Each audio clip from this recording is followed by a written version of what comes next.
Oi, boa tarde. Aqui é a doutora Cristine Aguiar, na live da quinta-feira. Desculpe o atraso. Normalmente eu faço a live às 5 horas, mas eu me atrasei. Hoje eu vou esperar um pouco mais para as pessoas entrarem e depois eu deixo a live publicada por causa dessa distorção de horários. Eu queria falar hoje primeiro, sobre o Dia Nacional de Luta do Paciente com Deficiência. Esses dias, eles não estão aqui para a gente comemorar a doença. Eles estão aqui para a gente poder falar sobre esses pacientes, lembrar deles, lembrar dos direitos, todas as necessidades que essa doença, que os pacientes portadores sofrem e que nós não estamos adaptados, nós não estamos bons no cuidado desses pacientes. Então, sempre esses dias acontecem para se ver uma minoria que às vezes tem um descaso da sociedade e do poder público, onde o paciente com deficiência merece e tem direito à inclusão com qualidade, a uma acessibilidade em todos os locais, o que também não existe, como vocês sabem, como a grande maioria das pessoas sabe, e além disso, dos direitos de reabilitação, de ter terapias de reabilitação, que são muito falhas no serviço público de saúde no país inteiro. Então, hoje é um dia para se falar e se lutar por esses direitos, por essas necessidades que os nossos pacientes com deficiência necessitam para a reabilitação e possuem esse direito, e que é muitas vezes esquecidos por nós, sociedade, e pelos governantes, né? Então, por isso, é bom se mobilizar as mães de pacientes com deficiências e os outros que são a sociedade. Nós somos a sociedade. Nós precisamos estar juntos para cobrar esses direitos. A sociedade não está lá fora. Eu sou sociedade, você é sociedade, nós somos a sociedade que necessitamos lutar e olhar para essas pessoas, que são as minorias e que precisam da gente, precisam da nossa voz para poder conseguir os seus direitos, porque o número deles é imenso, porém, diante da população de um país, é um número pequeno, onde eles são pouco favorecidos e pouco vistos. E hoje eu pensei em falar, entrou já gente, Edileide, boa tarde. Hoje eu pensei em falar, continuando o tema que eu fiz o texto do blog, que foi sobre déficit de atenção, sobre Enem, falando algumas particularidades. Eu estou sendo muito procurada atualmente, eu acho que todos os neuropediatras, porque o Enem está se aproximando e com isso os adolescentes estão sobre uma carga horária exaustiva, quer dizer, uma carga horária de aulas sábados, não tiveram férias, têm simulados, algumas vezes fazem cursinhos fora a escola, estão em turmas de alta performance, turmas avançadas. Então, essas pessoas não estão satisfeitas com o seu rendimento escolar, com o seu aprendizado, com a sua produção. E nem poderiam, porque eles estão sendo colocados numa velocidade, numa quantidade de matéria que está acima da possibilidade de qualquer um. Porque é uma prova seletiva importante para todos que querem cursar cursos em universidades e que todos estão competindo. Então, o mundo é assim. Então, será escolhido quem se sair melhor nesta prova. Isso não quer dizer que seja o melhor aluno. Normalmente, sim, mas quem se sair melhor nesta avaliação. Então, por isso, todos estão se preparando para o Enem.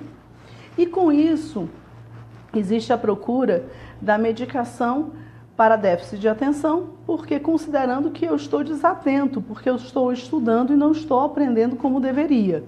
E essa é uma discurso que não existe. Na verdade, ninguém estaria aprendendo a contento. Então, você não está dando conta do que você está sendo colocado, não é porque você tem déficit de atenção. Déficit de atenção é outra coisa. Déficit de atenção é uma patologia que se inicia, a pessoa não pega déficit de atenção, pega o déficit de atenção no terceiro ano para fazer Enem. Não, né? Então, essa pessoa tem, no decorrer da sua vida, ela sempre teve uma atenção diminuída em comparação aos outros da sua idade. E essa desatenção, ela durou todo o processo acadêmico. Então, as crianças, normalmente, com déficit de atenção, começam a ter queixas no primário. Então, o mais comum é depois da alfabetização, porque até o infantil não é levado tão a sério. Já existem as queixas, mas não é levado tão a sério. Quando chega no primeiro ano, que é a alfabetização, por a criança ter uma matéria, uma quantidade grande de atividades, aí esse sintoma começa a aparecer de uma forma mais evidente e muitas vezes causando já o baixo rendimento escolar, que já existia. Quando a gente vai avaliar, a professora do infantil já dava algumas queixas.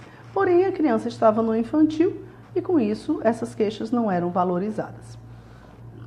O déficit de atenção, ou TDAH, que é a sigla da patologia, é transtorno do déficit de atenção e hiperatividade. Existem 3 formas: a forma onde o paciente é apenas hiperativo, a forma que o paciente é apenas desatento e a forma mista, onde o paciente é desatento e hiperativo. Em todas as 3 formas, nós neurologistas classificamos como TDAH. Algumas pessoas usam TDA quando só existe a queixa da desatenção. Então, esse diagnóstico é feito pelo neuropediatra. Existe a suspeita de TDAH, pode haver essa suspeita por uma psicopedagoga, pode haver essa suspeita pelo colégio, pode haver essa suspeita pela família, porém o diagnóstico é feito pelo neuropediatra. Esse diagnóstico é clínico, porém o neuropediatra se vale de alguns recursos para fazer esse diagnóstico. Análise de toda a história, que é a história que a família lhe conta. Essa queixa tem que estar presente há algum tempo, não pode ser uma coisa só momentânea, desse 2 meses, 3 meses para cá, porque pode acontecer que essa criança teve algum problema, está passando por algum problema que não seja de ordem neurológica, mas que esteja deixando ela alheia e dispersa, ou então sem interesse para as atividades acadêmicas. Então, se avalia tempo da queixa, se avalia a produção, existe um formulário que nós pedimos, existem alguns testes da neuropsicologia que nós também solicitamos. Então, é um diagnóstico clínico feito pelo neuropediatra, mas normalmente nós pedimos exames. Esses exames não são para fazer o diagnóstico de TDAH. Esses exames são feitos para descartar patologias que podem simular um TDAH.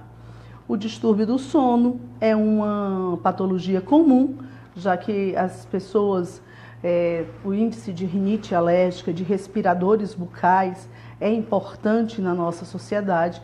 E o distúrbio do sono, quando você tem um sono de má qualidade, está diretamente relacionado com a qualidade que você tem de atenção e concentração. Então, ele simula um déficit de atenção e por isso ele é investigado. Existem também algumas alterações de eletro que podem simular essa desatenção. Então, por isso, também normalmente é solicitado exames de eletro. Não porque faça diagnóstico de TDAH, mas para descartar, fazer o diagnóstico diferencial de outras patologias que podem provocar as mesmas queixas. Depois de feito o diagnóstico, existem 2 grupos de visões. Você pode ter uma visão onde você vai usar as terapias, que a psicopedagogia tem uma importância fundamental nesse caso, e não vai usar medicação. E existe um grupo que vai usar a psicopedagogia, as terapias, associadas à medicação. Há controvérsias, porque tem pessoas que colocam a medicação como sendo um demônio. Então, existem um grupo grande de profissionais que acham que nós estamos medicando muito as crianças. Existe também o outro grupo que não faz nenhuma grande contrário à medicação.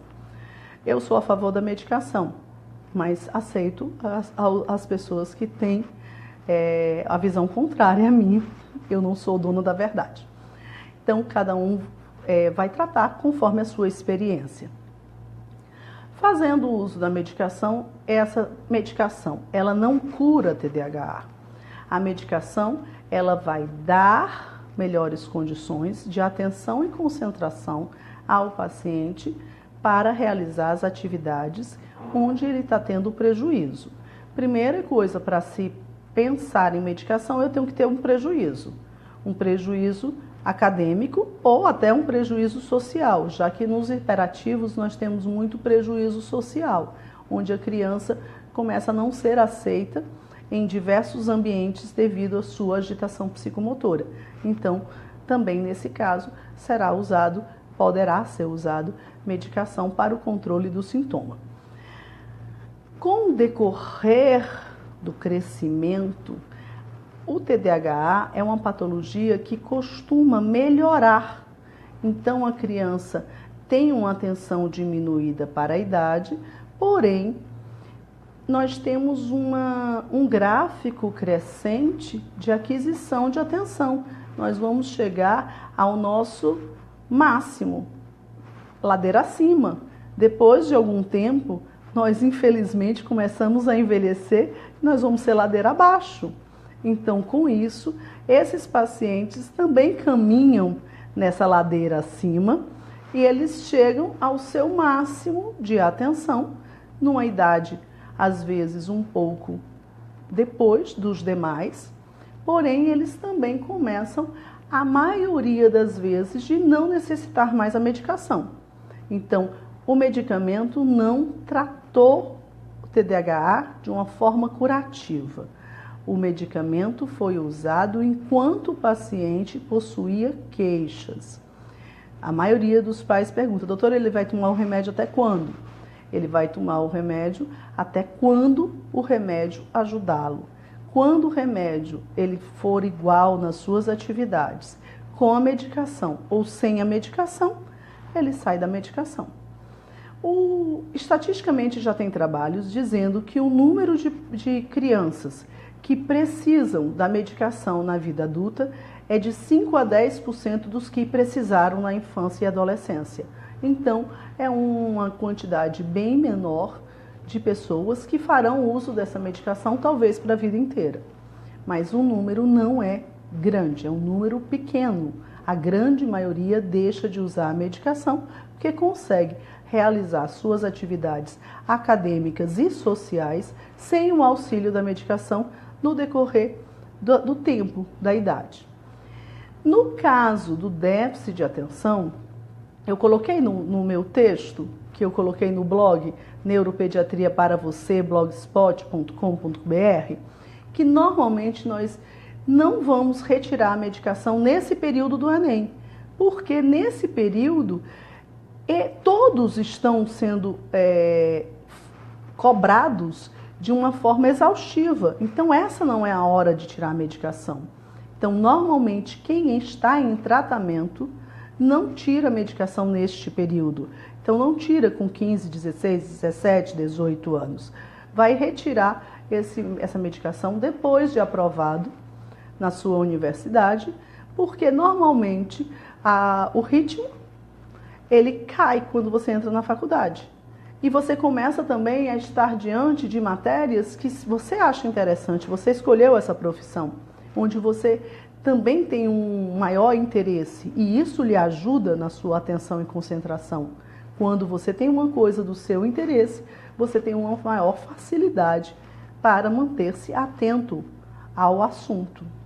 Então, normalmente, os pacientes, após passarem no Enem, nas faculdades que escolheram, normalmente eles começam a necessitar menos da medicação e, de uma forma natural e gradual, eles vão saindo da medicação, ficando um número muito pequeno que necessita ainda da medicação, como eu falei, por volta entre 5% a 10% dos que usaram. Agora, fazer uso da medicação em paciente que não possui TDAH, por causa do Enem, ou por causa da cobrança, ou por causa da carga horária, é a procura da alta performance. Quer dizer, você está passando dos seus limites, essa medicação não está indicada para esses casos, ela não produzirá o efeito desejado por você e ela ainda poderá lhe trazer diversos efeitos colaterais, porque você não possui a necessidade da medicação e está usando a procura de algo que você considera ideal, que seria o seu ideal, mas que não é você, não é a sua capacidade e não é a sua necessidade. Então, por isso, os pacientes que possuam queixas escolares devem procurar. Normalmente eu não sou a primeira. Normalmente quando você começa a ter o filho com dificuldade, normalmente a mãe chega mais próximo para fazer as atividades, estudar com ele. Depois, normalmente existe o reforço escolar, as aulas de reforço para ajudar. Normalmente o neuropediatra pensar no médico para dificuldade escolar não é o primeiro pensamento. Então, normalmente, o caminho não é esse. Então, quando chega ao neuropediatra, a criança normalmente já está com reforço escolar. Normalmente, a criança já tem uma atenção da mãe, da família mais próximo. E existe a queixa mais importante do desgaste, da dificuldade para ele realizar as tarefas de casa, a dificuldade para que ele consiga estudar para a prova, as queixas da sala de aula, da desatenção ou da agitação na sala de aula. Então, com isso, o neuropediatra vai juntar vários critérios para fechar esse diagnóstico.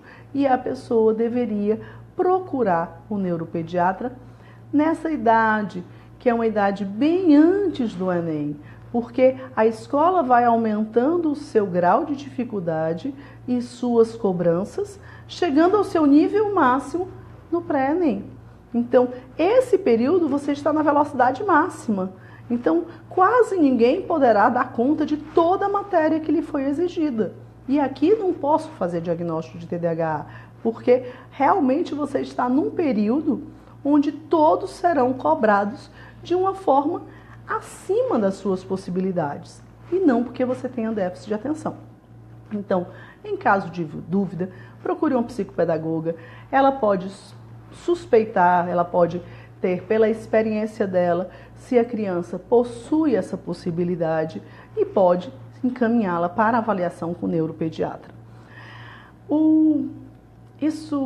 Essa patologia tão pouco diagnosticada há alguns anos atrás, ela é muito importante, esse diagnóstico, porque a criança que possui déficit de atenção ou hiperatividade, ela começa a ter prejuízo escolar, ela começa a ter um baixo rendimento escolar, ela começa a ter o baixo rendimento, ela não consegue dar conta do que lhe é solicitado em matérias, em estudo, em tempo de atenção de aula, e ela começa a achar que ela não é capaz. Então, é comum os pacientes já chegarem ao neuropediatra com uma baixa autoestima.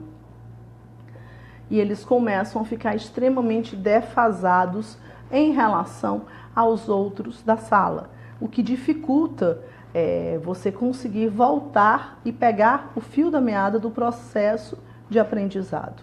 Então, diagnósticos tardios são muito prejudiciais ao paciente. No passado, existia paciente com TDAH, sempre existiu. Esses pacientes eram pacientes com baixo rendimento escolar que acabavam sendo taxados como preguiçosos, como burros, como coisas assim pejorativas. Eles começavam a perder anos, então eles começavam a ficar velhos em relação à turma, quer dizer, eles tinham uma idade maior do que a turma que ele frequentava. Ele começa a se desinteressar pelo processo de aprendizado e, infelizmente, no passado, a família acabava desistindo. Eram tantas as repetições de ano, eram tantas as queixas, que não dá para estudo. Então, esses pacientes abandonavam a escola no passado. Então, eles não conseguiriam seguir uma carreira acadêmica. A grande maioria migrava para o comércio. E aí, eles se tornavam profissionais que não tinham o estudo, a sua base acadêmica, porém, você via que ele não tinha nada de deficiência cognitiva, nada de burrice, ele era capaz, tinha raciocínio, ele tinha tudo. Ele se torna porque o comércio exige menos da parte acadêmica. Então, que ele tinha diversas qualidades. Então, aquele menino que foi taxado como preguiçoso ou burro, não tinha nada disso. Então, nós conhecemos na nossa sociedade alguns adultos que foram adultos com fracasso escolar, porém que são profissionais, donos de empresários ou então donos de comércio, donos de serviços, que são profissionais e pessoas completamente aptas e que, mas eu não dava para estudo, no estudo eu nunca me dei bem, só tirava nota baixa, só vivia reclamação. Então, bem capaz que este adulto de hoje tenha sido, no passado, um paciente portador de TDAH. E nós não queremos que isso se repita na nossa atualidade. Então, a gente quer que as pessoas tenham a capacidade de ter a sua formação acadêmica, de manter o seu processo de aprendizado e ele escolher a profissão que ele quer. Ele não ser colocado para o que ele... sem opções. Você não dá para isso, então você só pode fazer aquilo. Então, você tem que dar condições para que ele possa escolher o que ele quer fazer. E a parte acadêmica, existem diversas profissões que necessitam de formação acadêmica. Então, por isso, precisam da escola, precisam de estudo, precisam de faculdade e, por isso, nós precisamos pensar e olhar os nossos filhos com esse olhar, onde consegue ver o que é preguiça, o que é falta de interesse, mas o que é uma dificuldade real, uma dificuldade que não é uma dificuldade taxada pejorativamente. É uma dificuldade real da criança para pedir ajuda, pedir avaliação e talvez receber um diagnóstico e ser instituído um tratamento. Então, era sobre isso que eu queria falar. Existe um texto sobre esse assunto que foi publicado no blog segunda-feira. Quem quiser, dá uma olhadinha lá. Eu não consegui olhar as perguntas de vocês agora, mas podem perguntar, porque eu vou respondendo no decorrer da semana. Essa live vai ficar publicada.